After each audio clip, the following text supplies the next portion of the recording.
I'll get on your shoulder. You're up first. Feel free to stand in front of the flag. Check 1, 2. Great.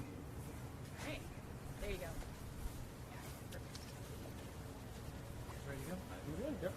go.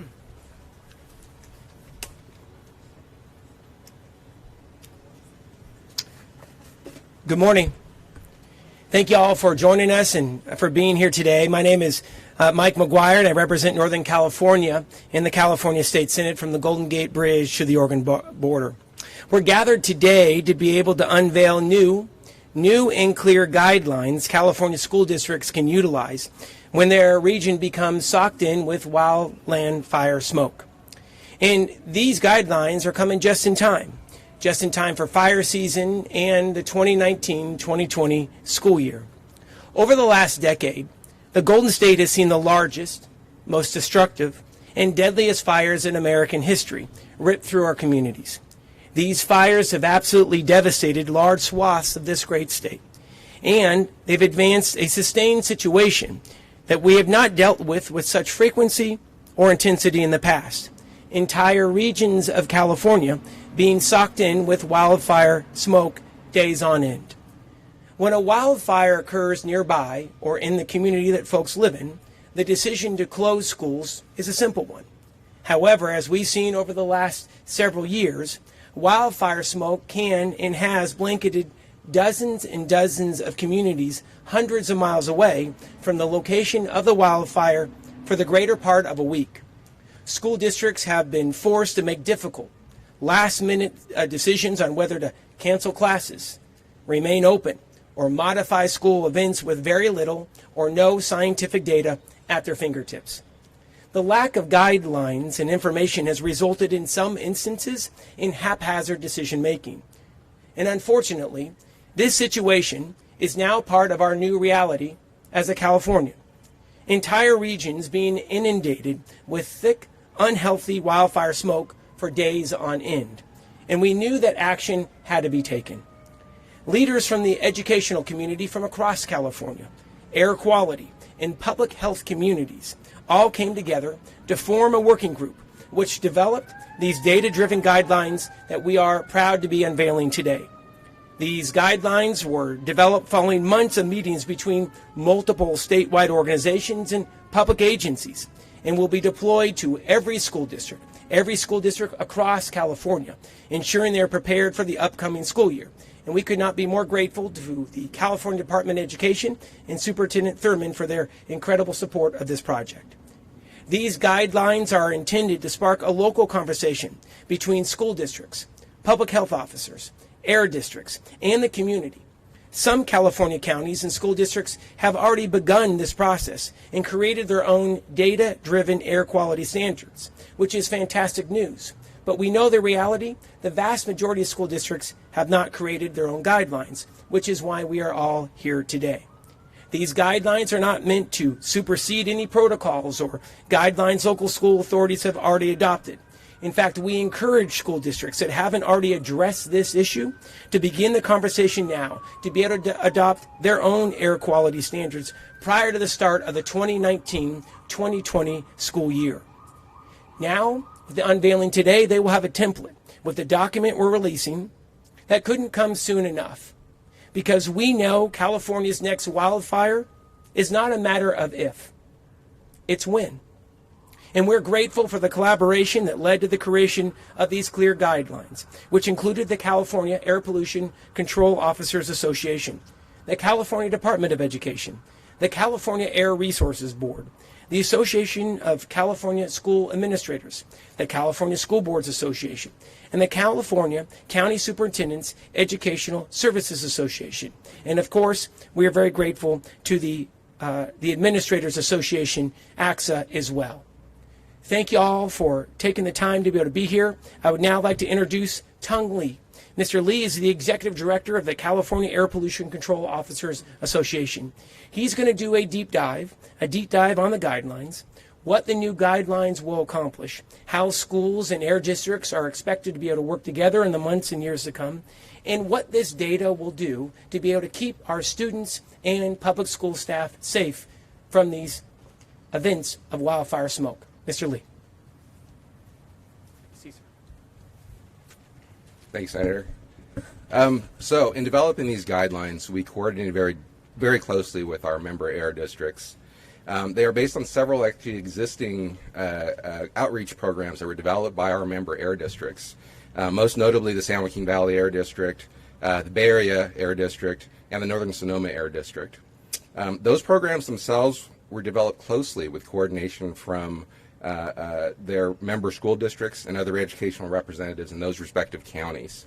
The result of those efforts, which we are presenting today, are guidelines that are based on significant experience and collaboration between the air districts and the educational programs within those counties. As Senator McGuire already noted, these guidelines are not meant to replace any existing programs that the air districts or the school districts may already have in place. Rather, they're a roadmap to start a dialogue in those areas of the state that may not yet have an education or outreach program, and to assist the air districts and the school districts and other entities who are interested in helping parents and students understand the effect of wildfire smoke and help them provide tools to address those impacts.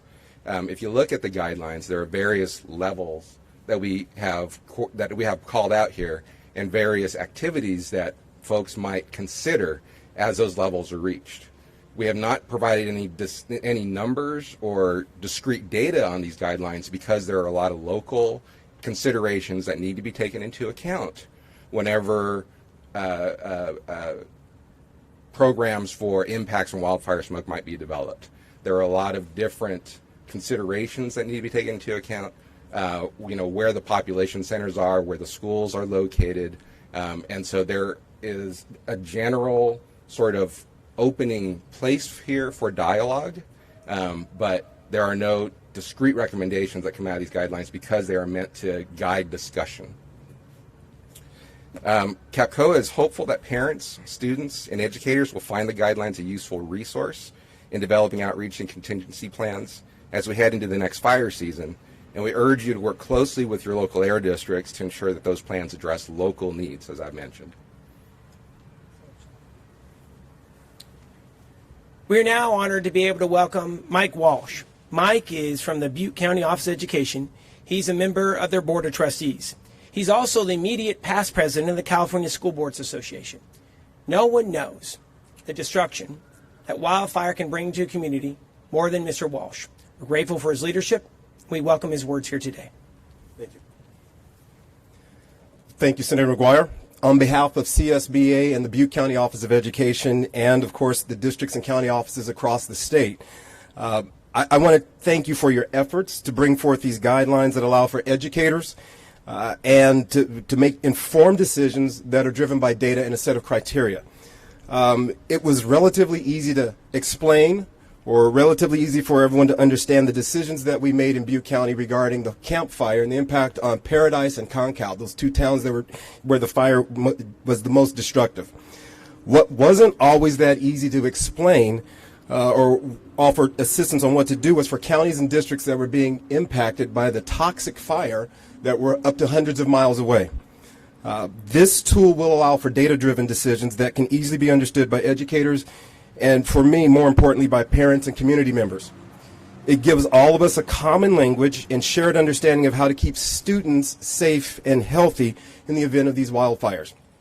The bottom line for us, we want kids in school, and we want them there safely. And if these guidelines can assist parents in understanding how we make the decisions in light of these fires that are becoming far too commonplace these days, and that these decisions are based on what's in the best interest of their child's health, then it is well worth the effort, and we appreciate that. So thank you very much. We owe a debt of gratitude to our next speaker. His name is Juan Morales. He's a director of school facilities and transportation for the California Department of Education. He has been the point for the California Department of Education, along with the superintendent, on this issue, and will be rolling these guidelines out to each and every school district across the state in the coming weeks and months. We welcome him to the podium.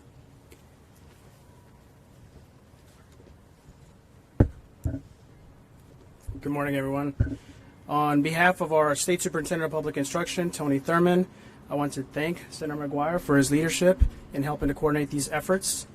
We all know how devastating the wildfires have been in California in recent years. Our students and teachers and parents have not been spared by the destructive forces of the wildfires. The fires have not only burned our forests and our communities, but they have impacted schools near and far from the burn zone, as they have produced unhealthy air conditions for our young students. Without guidance from the state on what to do during these unhealthy air conditions, our school leaders have struggled to make decisions to protect their students. That has been a problem for so many of our schools for too long. That is why we partner with our colleagues to produce these guidelines that schools can use to make decisions given their local conditions when they're experiencing poor outdoor air quality. Now, we do want to be clear that this is not a state mandate, but rather a tool that school districts can use when they make decisions locally. Air quality is but one factor to consider when making decisions to protect students and perhaps even to close schools. We will also be releasing additional other factors for schools to consider when making decisions on school closures. We encourage all schools to review this template and to tailor it to meet their local needs. Our department will be putting these guidelines on our website. We're going to be sending it out to all districts, and we recommend that all schools review them now before they experience unhealthy air conditions. With that, once again, I want to thank Senator McGuire, Air Resources Board, CAPCOA, ACSA, CSBA, and SECESA for their cooperation and support in making this possible. Thank you. We've been very lucky to be able to have two great agencies at the table focusing on the issue of health and air quality. That's CAPCOA, as well as the California Air Resources Board. And Kurt Carperos, who is the Deputy Executive Officer for the Air Resources Board, has been with us the entire time. I want to say thank you to Kurt for his incredible work and for helping us to be able to get these guidelines onto paper and out to schools. We'd like to be able to introduce our Deputy Executive Officer. Good morning, and thank you, Senator McGuire. I'm happy to be here today in support of bringing greater clarity to school districts across California and making decisions that affect student health when air quality is poor. As we've all experienced, larger and more frequent and intense wildfires are a growing public health problem, contributing to reduced air quality for people living near or downwind of fires. Climate change, primarily caused by the burning of fossil fuels, is increasing the frequency and severity of wildfires, not only in California, but across the world. Wildfires produce a range of harmful air pollutants, from known cancer-causing substances to tiny particles that can aggravate existing health conditions. Particulate matter, small particles, is the principal concern for the relatively short-term exposure that we get from wildfires. Particles from smoke, these particles are very, very small and can be pulled into the deep recesses of the lung. Health problems related to smoke exposure can be as mild as ear or throat irritation, or as serious as asthma attacks, or worsening of heart conditions, and even stroke. For students, the most common concern is asthma, and the worsening of their condition and the worsening and potential for attacks. The first action to protect children is to avoid strenuous activity outdoors, and any activity outdoors as pollution levels rise. And that's what's in the tool and the guidance that's being talked about today. The safest place to be is indoors, with doors closed and with windows closed, and a new modern HVAC system operating. In addition, parents with children with asthma and other respiratory heart conditions should be prepared beforehand by consulting with their doctors and coordinating with their schools about their child's condition. Smoke events can occur, sadly, with little warning, as we know, and people impacted by wildfire smoke should have knowledge beforehand, and that's what this tool is going to provide. We're fortunate that with today's connected world, air quality data is close at hand. The first source of information for anyone is their local air district, who has particular information about their region. airnow.gov is a very useful tool. It can be reached directly or through local air district websites or the California Air Resources website, where you can also find additional information about how to protect yourself. And thank you. This template we're gathered here to bring attention to and, quite frankly, celebrate will help provide greater clarity for schools and air quality regulators and parents as they work together for health and safety of their children. Thank you. We're now going to be distributing the draft guidelines to my right. These guidelines will be distributed to school districts across this state, every school district in California, in the coming weeks and months. We will have those guidelines into the hands of school districts prior to the 2019-2020 school year kicking off. And we wanted to ensure that these guidelines were put to bed prior to fire season, which is why we are here today. We now would like to be able to open it up for any questions or comments, and if you don't mind just giving us your first name and organization. Ronnie Wong with Fox 40. Are you concerned that these guidelines, and you said it's for parents and for educators, that parents will use their own judgment and criteria regardless of what the school deems is safe to make decisions regarding their children? Ultimately, and I can only speak for myself, it's going to be up to the parent to be able to send their child to school on those unhealthy school days. That's the ultimate decision maker in all of this. And what we have seen across this state, especially in the days after the campfire, haphazard decisions were made, no fault of their own, I might add, by school districts because they did not have the data they needed to be able to make an educated decision either to shelter in place or close school altogether. And that is why you've seen this coalition that has never come together before come together now to ensure that school districts and parents have the information they need at their fingertips to be able to make an educated decision, either to keep kids in classrooms, cancel outdoor activities, or cancel classes altogether. We'd like to be able to see if anyone else would like to be able to fill in what I may have missed. I'll add a little bit to that. Mr. Walsh? So one of the things for us that we really appreciate about this opportunity, the guidelines, is that it'll create a conversation for parents that they can have with their districts. And that, again, we want the students in the seats and for parents to have the faith and the belief that we are making the most healthy choice for their child and we have their interest at heart. We think that's a win. And so for us, this is an important tool because it allows for that conversation and it allows for a local decision around what the school has decided. And as long as the schools are having those conversations with parents, we actually believe it'll relieve the concern about parents making decisions that don't work as in conjunction with what decisions the schools are making. So you're not all that concerned about the parents saying, I don't care what the school tells me, I'm looking at these guidelines and I'm not sending my kid to school? No, actually we're hoping it'll be the opposite. Thank you. And a detailed report will be distributed to each school district through Mr. Morales as well as the state superintendent of schools prior to the school year. So there will be detailed information about the guidelines and potential decision making. We'd like to be able to open up to see if there's any additional questions or comments. Please, sir. Yeah. Do you have any data on how many school districts experienced level 5 under the current criteria last year? I'll look to Kurt or Tung on this, but what I can say, I represent Marin, Sonoma, and Mendocino counties. All three of those counties, the 5 days when the wind conditions changed and blew smoke into the North Bay region of California, suffered unhealthy air days for the greater part of a week. And it became crystal clear to us, crystal clear to the superintendents and school boards that we need data at the fingertips of educational leaders to be able to make an educated decision to either keep school open, and by the way, because of the unhealthy air levels, they closed down schools for the greater part of the week, and or keep kids sheltered in place. But I'll turn it over to Kurt or to Tung if you'd like to be able to fill in what I may have missed. Kurt? I want to add just one thing. Schools need to understand, and quite frankly, all of Californians need to understand that they are potential for being exposed to unhealthy levels of smoke. From the car fire, from the tragedy in Butte County, the smoke was experienced as far away as San Francisco. Not some place that we would normally think of as being impacted by wildfire smoke. So what's important is that all schools and all parents be thinking about this tool and how to protect themselves. It's a relatively new phenomenon to be able to have the intensity, the blanketing of wildfire smoke for so many days during the summer and fall months here in California.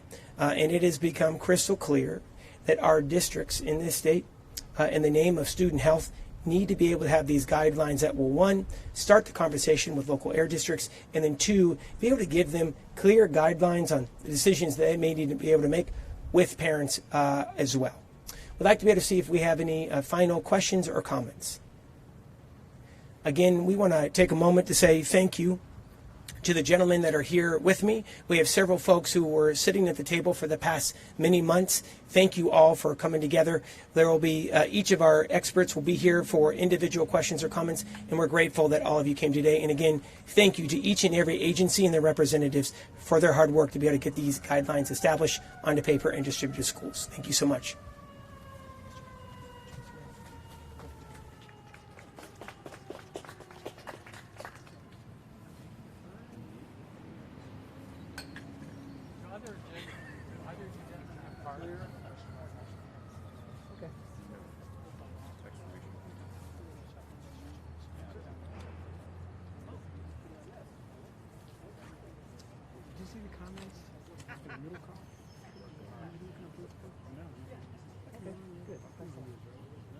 He's a former child.